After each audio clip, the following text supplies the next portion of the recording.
These are Air Jordan 3s from 1994. They were most likely forgotten about, left in somebody's attic, and the polyurethane parts on these shoes turned to literal dust.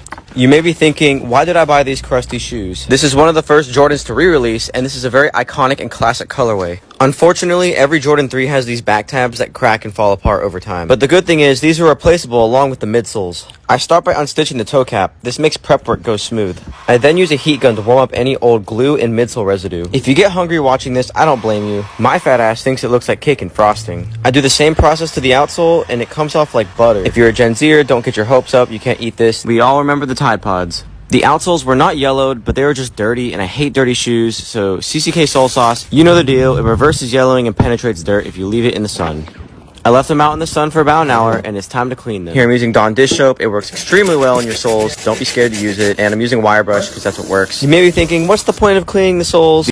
These aren't white girl Air Force Ones, so they need to look clean. Right here, I'm going to prep the glue line. I'm using acetone so I can get up the residual midsole and the glue. You want a clean surface before you re-glue. These are custom aftermarket 1994 back tabs. You can get these off of J Psychologist or Red Inside on Instagram. These replacement midsoles are from a 2018 pair of Jordan Legacy 312s. They'll last me quite a while. Here I'm trying to test to see how they fit, and just as I thought, I ran into fitment issues. New midsoles have a different mold, so I have to resort in using my Dremel to hope that I can get the fit. It's a tedious process, but there's no way I can get the rubber soles to line up if I don't do this. Now it's time to remove the old paint on the midsole.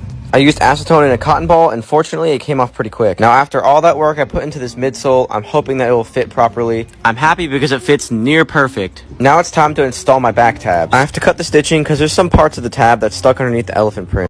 Next step is gluing. This is Barge Cement Infinity, and you want to hit every spot where you can make a contact. Let it cure for about 5 minutes, and then you stick it right on. This glue is made for plastics and vinyl, so it works extremely well with shoes. Now I glue the outsole to the midsole. You can see that shaving it really helped. It fit almost perfect. I have to stitch the toe cap back together, but I just made a bunch of fake ones. It's too much work to actually stitch it in the shoe. Yeah, I cut corners, fight me. Now this is the most important step right here. I'm gluing the upper to the midsole. You want to make sure that it's not crooked when you install it. You also want to ensure that it adheres properly so you don't get any separations.